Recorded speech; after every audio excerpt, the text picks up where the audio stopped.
Hi hello ನಮಸ್ಕಾರ ಸ್ನೇಹಿತರೆ. ಶಾರದಾ ಅವರ ಸುಳಿವು ಸಿಕ್ಕೇ ಬಿಟ್ಟಿದೆ. ಕೊನೆಗೂ ಶಾರದಾ ಅವರು ಮನೆಗೆ ಬಂದಿದ್ದಾರೆ. ಇದರ ನಡುವೆ ದೇವ್ಯಾನಿಯ ಬಂಡವಾಳ ಸಾಕ್ಷಿ ಸಮೇತ ಬಯಲಾಗಿದೆ. ಹಾಗಿದ್ರೆ ಏನಾಯಿತು, ಏನು ಕಥೆ, ಇದು ಎಲ್ಲವನ್ನ ಕೂಡ ತಿಳ್ಕೋಬೇಕು ಅಂದರೆ ಈಗಲೇ ನಮ್ಮ ಈ ಚಾನಲ್ನ ಸಬ್ಸ್ಕ್ರೈಬ್ ಮಾಡಿ, ಹಾಗೆ ಒಂದು ವಿಡಿಯೋವನ್ನು ಪೂರ್ತಿಯಾಗಿ ನೋಡೋದನ್ನು ಯಾವುದೇ ಕಾರಣಕ್ಕೂ ಕೂಡ ಮರಿಬೇಡಿ. ಇಲ್ಲಿ ಭಾಗ್ಯಮ್ಮ ಪೆರೋಲ್ ಮೇಲೆ ಹೊರಗಡೆ ಬಂದಿದ್ದಾರೆ. ಬಿಕಾಸ್ ಅಚ್ಯುತ ಭಾಗ್ಯಮ್ಮಗೆ ಹುಷಾರಿಲ್ಲ ಅನ್ನೋ ಕಾರಣಕ್ಕೆ ಪೆರೋಲನ್ನು ಕೊಡಿಸಿದ್ದಾರೆ. ಪೆರೋಲ್ನ ಕಾರಣದಿಂದ ಭೂಮಿ ಮನೆಗೆ ಎಂಟ್ರಿ ಕೊಟ್ಟಿದ್ದಾರೆ. ಭಾಗ್ಯಮ್ಮ ತನ್ನ ಅಮ್ಮ ಮನೆಗೆ ಬಂದಿರುವುದರಿಂದ ಭೂಮಿ ತುಂಬ ಖುಷಿಯಾಗಿದ್ದಾಳೆ. ಭಾಗ್ಯಮ್ಮನ ನೋಡ್ಕೊಳ್ಳೋದಕ್ಕೆ ಇಡೀ ಮನೆ ಸಜ್ಜಾಗಿದೆ. ಜೊತೆಗೆ ಇಲ್ಲಿ ಭೂಮಿ ಭಾಗ್ಯಮ್ಮನ ಹತ್ರ ತುಂಬ ಖುಷಿಯಿಂದ ಮಾತಾಡ್ತಿದ್ದಾಳೆ. ಇದರ ನಡುವೆ ನೀನು ಯಾಕೆ ಭೂಮಿ ಸಾಹೇಬ್ರು ಅಂತ ಕರಿತೀಯ, ನಿನ್ನ ಗಂಡ ಅಲ್ವಾ ರೀ, ಏನಾದರೂ ಕರಿಬೇಕಲ್ವಾ, ಅದನ್ನು ಬಿಟ್ಟು ಯಾಕೆ ರೀತಿ ಎಲ್ಲ ಕರಿತೀಯ, ಆ ರೀತಿ ಎಲ್ಲ ಕರೆಯೋದು ಚೆನ್ನಾಗಿರೋದಿಲ್ಲ, ಇನ್ನು ಮುಂದೆ ರೀ ಏನು ಅಂತ ಕರಿ ಅಂತ ಹೇಳ್ತಾರೆ. ಜೊತೆಗೆ ನಿಜವಾಗ್ಲೂ ಖುಷಿ ಆಗುತ್ತೆ ಮಗಳ, ನೀನು ಬೇರೆಯವರ ಸಂಸಾರವನ್ನೇ ಸರಿಪಡಿಸೋಕೆ ಎಷ್ಟೆಲ್ಲ ಪ್ರಯತ್ನ ಪಡ್ತೀಯ, ಅಂಥದ್ರಲ್ಲಿ ನಿನ್ನ ಒಂದು ಸಂಸಾರದ ಬಗ್ಗೆ ನೀನು ಎಷ್ಟು ಹುಷಾರಾಗಿರ್ಬೋದು, ನಿಜಕ್ಕೂ ಖುಷಿ ಆಗತ್ತೆ ಅಂತ ಹೇಳಿ ಭಾಗ್ಯಮ್ಮ ಹೇಳ್ತಾರೆ. ತದನಂತರ ಈ ಕಡೆ ಭೂಮಿಗೆ ಟೆನ್ಷನ್ ಆಗಿಬಿಟ್ಟಿದೆ. ಯಾಕಂದರೆ ಇಲ್ಲಿ ಭಾಗ್ಯಮ್ಮ ಇನ್ನು ಮುಂದೆ ನೀನು ಸಾಹೇಬ್ರನ್ನ ಏನು ಅಂದರೆ ಅಥವಾ ರೀ ಅಂತ ಕರಿಬೇಕು ಅಂತ ಹೇಳಿದ್ದಾರೆ. ಏನಪ್ಪ ಮಾಡೋದು, ಈ ಅಮ್ಮಂದಿರು ಇರ್ತಾರಲ್ಲ ಹದ್ದಿನ ಕಣ್ಣಂತರ ಅಬ್ಸರ್ವ್ ಮಾಡ್ತಿರ್ತಾರೆ. ಇವ್ರ ಮುಂದೆ ನಾನು ಆ ರೀತಿ ಕರೀಲಿಲ್ಲ ಅಂದರೆ ಸಿಕ್ಕಿ ಬೀಳ್ಬೋದು, ನಮ್ಮ ವಿಷಯ ಗೊತ್ತಾಗ್ಬೋದು, ಫೇಕ್ ಮ್ಯಾರೇಜ್, ಕಾಂಟ್ರಾಕ್ಟ್ ಮ್ಯಾರೇಜ್ ಅಂತ ಗೊತ್ತಾಗ್ಬೋದು ಅನ್ನೋದೇ ಭೂಮಿಗೆ ಚಿಂತೆ ಆಗಿದೆ. ಅದೇ ಕಾರಣಕ್ಕೋಸ್ಕರನೇ ಅಜಿತ್ ರೂಮ್ಗೆ ಬರ್ತಿದ್ದಾಗನೇ ಈ ಕಡೆ ಭೂಮಿ ಮುಖನ ಗಂಟು ಹಾಕೊಂಡು ಬರ್ತಾರೆ. ಏನಪ್ಪ ಇದು, ಅಮ್ಮ ಬಂದಿರೋ ಖುಷಿಗೆ ಮುಖ ಅರಳೋಗ್ಬಿಟ್ಟಿರತ್ತೆ ಅಂತ ಅಂದ್ಕೊಂಡ್ರೆ ಏನಿದು ಭೂಮಿ, ಯಾಕಿಷ್ಟು ಬಿಜರ್ ಮಾಡ್ಕೊಂಡು ಬರ್ತಿದ್ಯಾ, ಅಂಥದ್ದು ಏನಾಯಿತು ಅಂತ ಹೇಳಿದಾಗ ಇನ್ನೇನು ಮಾಡೋದು ಸಾಹೇಬ್ರೆ, ಅಮ್ಮ ಹೇಳಿರೋ ಮಾತು ನೆನಪು ಮಾಡಿಕೊಂಡ್ರೆ ನಿಜವಾಗ್ಲೂ ಕೂಡ ಏನು ಮಾಡೋದು ಅಂತಲೇ ಗೊತ್ತಾಗ್ತಿಲ್ಲ ಅಂತ ಭೂಮಿ ಹೇಳ್ತಾರೆ. ಯಾಕೆ ಏನಾಯಿತು ಅಂತ ಅಚ್ಯುತ್ ಕೇಳಿದಕ್ಕೆ ಏನಿಲ್ಲ ಅಮ್ಮ, ನೀನು ಯಾಕೆ ಸಾಹೇಬ್ರು ಅಂತ ಕರೀತೀಯಾ ರೀ, ಏನು ಅಂದರೆ ಅಂತ ಕರಿ ಅಂತ ಹೇಳಿದ್ರು ಅಂತಕ. ಹೌದಾ, ಆ ರೀತಿ ಹೇಳಿದ್ರೆ ಸರಿ ಆಯಿತು ಬಿಡು, ನಿನಗೆ ಯಾವ ರೀತಿ ಕಂಫರ್ಟ್ ಆಗುತ್ತೋ ಆ ರೀತಿನೇ ಕರೀರಿ, ಏನು ಅಂದರೆ ಏನು ಬೇಕಿದ್ರು ಕರಿ. ಭಾಗ್ಯಮ್ಮ ಬೇಜಾರು ಮಾಡ್ಕೋತಾರೆ ಅಂದರೆ ನನಗೇನು ಪ್ರಾಬ್ಲಮ್ ಆಗೋದಿಲ್ಲ, ನೀನು ರೀ ಏನು ಅಂದರೆ ಅಂತಲೇ ಕರೀಬಹುದು ಅಂತ ಹೇಳಿ ಅಚ್ಯುತ್ ಹೇಳಿದಾಗ, ಹೇಗಾಗುತ್ತೆ ಸಾಹೇಬ್ರೆ ಆ ರೀತಿ ಕರೆಯೋದು, ಖಂಡಿತವಾಗ್ಲೂ ಆ ರೀತಿ ಕರೆಯೋದಕ್ಕೆ ಸಾಧ್ಯ ಆಗೋದಿಲ್ಲ. ನಾನೇನು ನಿಮ್ಮ ಹೆಂಡ್ತಿನ, ಪರ್ಮನೆಂಟ್ ಹೆಂಡ್ತಿನ ಕರೆಯೋದಕ್ಕೆ, ನಮ್ಮದು ಕಾಂಟ್ರಾಕ್ಟ್ ಮ್ಯಾರೇಜ್ ಜಸ್ಟ್ ಇರೋದೇ ಏನು 1 ತಿಂಗಳು, ಆ 1 ತಿಂಗಳಲ್ಲಿ ನಾನೇನಾದರೂ ನಿಮ್ಮನ್ನ ರೀ ಏನು ಅಂದರೆ ಅಂತ ಕರ್ಕೊಂಡು ಕೂತ್ಕೊಂಡ್ರೆ ಮುಂದೆ ನೀವು ನಾನು ಎದುರಾದಾಗ ರೀ ಏನು ಅಂದರೆ ಅಂತ ಕರೆಯೋಕ್ಕಾಗತ್ತಾ, ಆಗ ಸಾಹೇಬ್ರಿ ಅಂದರೆ ಒಂದು ರೀತಿಯಲ್ಲಿ ಅರ್ಥ ಇರತ್ತಲ್ವಾ, ಆ ರೀತಿ ಅಂತೂ ಖಂಡಿತವಾಗ್ಲೂ ಕೂಡ ಕರೆಯೋಕೆ ಸಾಧ್ಯ ಆಗೋದೇ ಇಲ್ಲ ಅಂತ ಹೇಳಿ ಭೂಮಿ ಹೇಳಿದಾಗ ಅಚ್ಯುತ್ಗೆ ತುಂಬ ಅಂದರೆ ತುಂಬ ಮನಸ್ಸಿಗೆ ಬೆಚ್ಚುರ ಆಗುತ್ತೆ, ಘಾಸಿ ಆಗುತ್ತೆ. ತದನಂತರ ಇಲ್ಲಿ ಭೂಮಿ, ಹೌದು ನಾನು ಮನೆಯವರು ಎಲ್ಲರ ಮುಂದೆ ಒಂದು ವಿಷಯವನ್ನು ಹೇಳಬೇಕು ಅಂತ ಅಂದ್ಕೊಂಡಿದ್ದೀನಿ ಅಂತ ಹೇಳಿದಾಗ, ಏನು ಮಾಡ್ತಿದ್ಯಾ ಭೂಮಿ, ನಮ್ಮಿಬ್ಬರು ಕಾಂಟ್ರಾಕ್ಟ್ ಮ್ಯಾರೇಜ್ ವಿಷಯವನ್ನು ಮನೆಯವ್ರಿಗೆ ಹೇಳೋಕೆ ಅಂತ ಮುಂದಾಗಿದೆಯಾ, ನಾನು ಕೇಳ್ಕೊಂಡಿದ್ದೆ ಅಲ್ವಾ ನಿನ್ನ ಹತ್ರ ಹೇಳಬಾರ್ದು ಅಂತ ಅಚ್ಯುತ್ ಕೇಳೋದಕ್ಕೆ ಏನು ಮಾತಾಡ್ತಿದ್ರೆ ಸಾಹೇಬ್ರೆ, ನಾನು ನಿಮಗೆ ಮಾತು ಕೊಟ್ಟಿದ್ದೀನಿ ಯಾವುದೇ ಕಾರಣಕ್ಕೂ ವಿಷಯನ ನಾನು ಹೇಳುವುದಿಲ್ಲ ಅಂತ ಅಂದಮೇಲೆ ನಾನು ಯಾವುದೇ ಕಾರಣಕ್ಕೂ ವಿಷಯನ ಯಾರ ಮುಂದೆ ಕೂಡ ಪ್ರಸ್ತಾಪ ಮಾಡುವುದಿಲ್ಲ, ಇದು ಬೇರೆದೇ ವಿಷಯ ಅಂತ ಹೇಳ್ತಾರೆ. ಏನದು ವಿಷಯ ಅಂತ ಹೇಳಿ ಅಚ್ಯುತ್ ಕೇಳೋದಕ್ಕೆ, ಇಲ್ಲ ಮನೆಯವ್ರು ಎಲ್ಲರ ಜೊತೆ ಮಾತಾಡಬೇಕಾಗಿದೆ, ಬನ್ನಿ ನೀವು ಕೂಡ ಅಂತ ಹೇಳಿ ಕೆಳಗಡೆ ಕರ್ಕೊಂಡು ಬರ್ತಾರೆ. ಮನೆಯವರು ಎಲ್ಲರೂ ಕೂಡ ಇದ್ದಾರೆ. ಈ ಕಡೆ ಭೂಮಿ ಬಂದಿದ್ದೆ ಅಜ್ಜಿ ಹತ್ರ, ಅಜ್ಜಿ ನಾನು ನಿಮ್ಮ ಹತ್ರ ಒಂದು ವಿಷಯ ಹೇಳಬೇಕಾಗಿತ್ತು, ಒಂದು ಪೂಜೆ ಮಾಡಬೇಕಾಗಿತ್ತು ಅಂತ ಹೇಳ್ತಾರೆ. ಏನು ಪೂಜೆ ಏನು ಅಂದಾಗ ವ್ರತವನ್ನು ತಿಳಿಸಿದಾಗ, ಇದು ತುಂಬಾ ಕಠಿಣ ವ್ರತಮ್ಮ, ಯಾಕೆ ಇದನ್ನೆಲ್ಲ ಮಾಡ್ತಾ ಇದೆಯಾ ಅಂದರೆ, ಅದು ಮನಸ್ವಿನಿ ಮತ್ತು ಶಾರದಮ್ಮ ಮನೆಗೆ ಬರಬೇಕು ಅನ್ನೋ ಕಾರಣಕ್ಕೆ ದೇವಸ್ಥಾನದಲ್ಲಿ ನನಗೆ ಒಬ್ಬರು ಸಿಕ್ಕಿದ್ರು.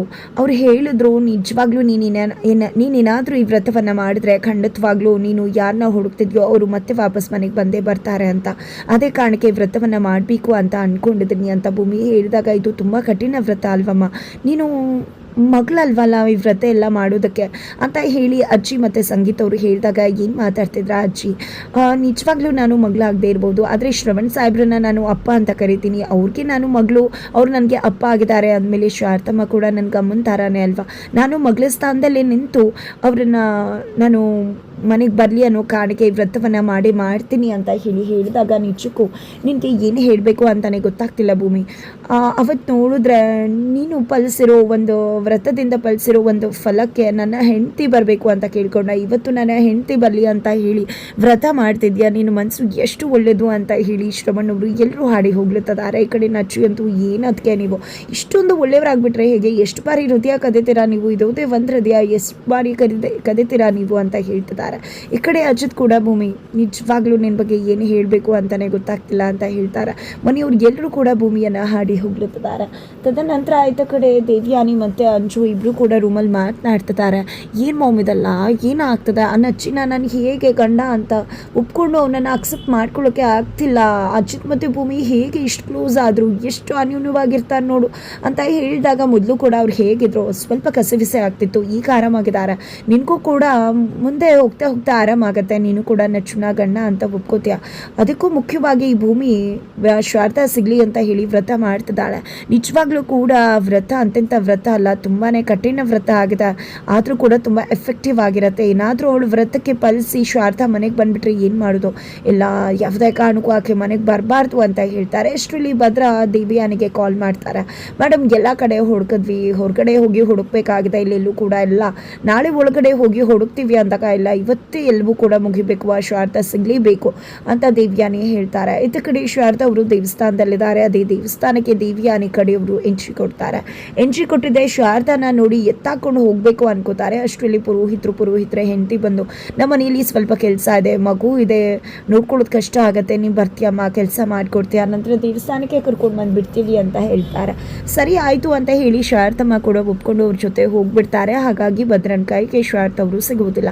ಅದೇ ಒಂದು ದೇವಸ್ಥಾನಕ್ಕೆ ಅಶ್ವಿನಿ ಕಡೆಯವರು ಕೂಡ ಬಂದಿದ್ದಾರೆ. ಅಶ್ವಿನಿಗೆ ಹೋಗಿ ಇನ್ಫಾರ್ಮ್ ಮಾಡೋಕ್ಕೆ ಮುಂದಾಗ್ತಿದ್ದಾರೆ. ಇತ್ತ ಕಡೆ ಅಚ್ಯುತ ಭೂಮಿಗೆ ಎಕ್ಸಸೈಸ್ ಮಾಡೋದನ್ನು ಹೇಳ್ಕೊಡ್ತಿದ್ದಾರೆ. ನನ್ಗೆ ಸಾಕಾಯಿತು ಸಾಹೇಬ್ರೆ, ನಾನು ನಮ್ಮನ್ನು ನೋಡ್ಕೋಬೇಕು, ಆಗೋದಿಲ್ಲ, ನಾನು ಹೋಗ್ತೀನಿ ಅಂದಾಗ ಕಾನ್ಸ್ಟೇಬಲ್ ಆಗಬೇಕು ಅಂತ ಆಸೆ ಪಡ್ತಿದ್ಯಾ, ಹೇಗೆ ಇದೆಲ್ಲನೂ ಕಲಿದೆ ಆಗತ್ತೆ, ಮೊದಲು ಚೆನ್ನಾಗಿ ಓದ್ಕೋ ಇಲ್ಲ ಅಂದಾಗ ಓದೋದು ಅಂದರೆ ಸಾಕಾಗಿ ಹೋಗ್ಬಿಡುತ್ತೆ ಸಾಹೇಬ್ರೆ. ಹೌದು, ಒಂದು ತಿಂಗಳಲ್ಲಿ ಅಮ್ಮನ ಬಿಡಿಸ್ತೀರಾ, ನನಗೆ ಎಕ್ಸಸೈಸ್ ಹೇಳ್ಕೊಡ್ತೀರಾ, ನನ್ನ ಕಾನ್ಸ್ಟೇಬಲ್ ಮಾಡಿಸೋಕೆ ಓದಿಸ್ತೀರಾ, ಏನೆಲ್ಲ ಮಾಡ್ತೀರಾ ಸಾಹೇಬ್ರೆ ನೀವು ಅಂತ ಹೇಳಿ ಭೂಮಿ ಹೇಳಿ ಹೋದಾಗ ನಿಜಕ್ಕೂ ಅಜಿತ್ಗೆ ಭೂಮಿಯನ್ನು ಮಿಸ್ ಮಾಡ್ಕೋಬೇಕಾ ಅಂತ ಹೇಳಿ ಅನ್ಸೋಕೆ ಶುರುವಾಗುತ್ತೆ. ಈ ಕಡೆ ಅಜಿತ್ ಮತ್ತು ಸತ್ಯಣ್ಣ ಇಬ್ಬರು ಕೂಡ ಪೊಲೀಸ್ ಸ್ಟೇಷನ್ಗೆ ಬಂದಿದ್ದಾರೆ. ಅಲ್ಲಿ ಪೊಲೀಸ್ ಸ್ಟೇಷನಲ್ಲಿ ಕಾನ್ಸ್ಟೇಬಲ್ ಬಂದಿದೆ. ಸರ್ ನೀವು ಹೇಳಿದಾಗೆಲ್ಲಾನು ಕೂಡ ಹೋಗಿ ನೋಡ್ಕೊಂಡು ಬಂದ್ವಿ, ಅಶ್ವಿನಿ ಯಾವುದೇ ರೀತಿಯಲ್ಲೂ ಕೂಡ ಎಲ್ಲೂ ಹೋಗಿಲ್ಲ, ಅನಾಥಾಶ್ರಮದಲ್ಲಿ ಸೇವೆ ಮಾಡ್ಕೊಂಡಿದ್ದಾಳೆ ಅಂತ ಹೇಳ್ತಾರೆ. ಇದರಿಂದಾಗಿ ಅಜಿತ್ಗೆ ಏನು ಮಾಡಬೇಕು ಅಂತ ಗೊತ್ತಾಗ್ತಿಲ್ಲ. ಬಿಕಾಸ್ ಫೋಟೋಗ್ರಫಿ ಮಾಡಿ ಕೊಟ್ಟವ್ರ ಬಗ್ಗೆ ಅಜಿತ್ ಅನುಮಾನ ಆಯಿತು, ಅದನ್ನು ಅಶ್ವಿನಿನೇ ಮಾಡಿಸಿರ್ಬಹುದು ಅಂತ ಕೂಡ ಅನ್ನಿಸ್ತಿತ್ತು. ಬಟ್ ಇವಾಗ ನೋಡಿದ್ರೆ ಇಲ್ಲಿ ಅಶ್ವಿನಿ ಪಾತ್ರ ಇಲ್ಲ ಅಂತ ಗೊತ್ತಾಗ್ತದೆ. ಏನಪ್ಪ ಮಾಡೋದು ಅಂತ ತುಂಬ ಅಂದರೆ ತುಂಬ ಅಜಿತ್ ತಲೆ ಕೆಡಿಸ್ಕೊಂಡ್ಬಿಟ್ಟಿದ್ದಾರೆ. ಈ ಕಡೆ ಒಟ್ಟಲ್ಲಿ ಯಾರು ಶಾರದಾ ಅವರು ಸಿಗಬಾರ್ದು ಅಂತಲೇ ಇಷ್ಟೆಲ್ಲ ಮಾಡ್ತಿದ್ದಾರೆ ಅನ್ನೋ ವಿಷಯ ಕೂಡ ಗೊತ್ತಾಗುತ್ತೆ. ಮನೆಗೆ ಬರ್ತಿದ್ದಾಗೇ ಅಜಿತ್ ಡಿಕ್ಕಿ ಕಾರಲ್ಲಿ ಒಂದು ಕಾಲುಂಗ್ರ ಸಿಗುತ್ತೆ. ಭೂಮಿ ಅಜಿತ್ಗೆ ಕೊಟ್ಟಾಗ ಅಜಿತ್ ಅದನ್ನು ಶ್ರವಣ್ ಅವ್ರಿಗೆ ತೋರಿಸ್ತಾರೆ. ಇದು ಶಾರದತ್ತೆ ಕಾಲುಂಗ್ರನ ನೋಡಿ ಅಂತ. ಹೌದು, ನಾನು 25 ವರ್ಷಗಳಿಂದ ಶಾರದಾಗೆ ತೆಗೆದುಕೊಟ್ಟಿದ್ದು ಅಂದಾಗ, ಹಾಗಾದರೆ ಇಲ್ಲಿ ಕಾಲುಂಗ್ರ ಬಂತು ಅಂದರೆ ಶಾರದತ್ತೆ ನಮ್ಮ ಕಾರಲ್ಲೇ ಇಲ್ಲಿ ತನಕ ಬಂದಿದ್ರ ಅಂತ ಹೇಳಿ ಚೆಕ್ ಮಾಡೋದಕ್ಕೆ CCTV ಫುಟೇಜನ್ನು ಅಜಿತ್ ಚೆಕ್ ಮಾಡ್ತಿದ್ದಾಗೆ ಒಂದು ಖಾಬರಿ ವಿಷಯ ಗೊತ್ತಾಗ್ತದೆ. ಬಿಕಾಸ್ ಶಾರದಾ ಮನೆಗೆ ಬಂದಿದ್ದಾರೆ ಅನ್ನೋದು, ಆದರೆ ಯಾರ ನೆನಪಿಲ್ಲದೆ ವಾಪಸ್ ಹೋಗಿದ್ದಾರೆ ಅನ್ನೋ ವಿಷಯ ಕೂಡ ಗೊತ್ತಾಗುತ್ತೆ. ಇದನ್ನೆಲ್ಲ ನೋಡಿದೆ ದೇವಿಯಾನಿ ನಿಜಕ್ಕೂ ಶಾಕ್ ಆಗ್ತದೆ. ಯಾಕಂದರೆ ಆ ಒಂದು CCTV ಫುಟೇಜಲ್ಲಿ ದೇವಿಯಾನಿಯ ಕುರುಹು ಏನಾದರೂ ಸಿಗ್ಬಿಡ್ತಾ, ಏನಾಯಿತು ಏನು ಕಥೆ ತಿಳ್ಕೊಬೇಕು ಅಂದರೆ ಮುಂದಿನ ವೀಡಿಯೋಗೆ ರೀಚ್ ಮಾಡೋದನ್ನು ಮರಿ.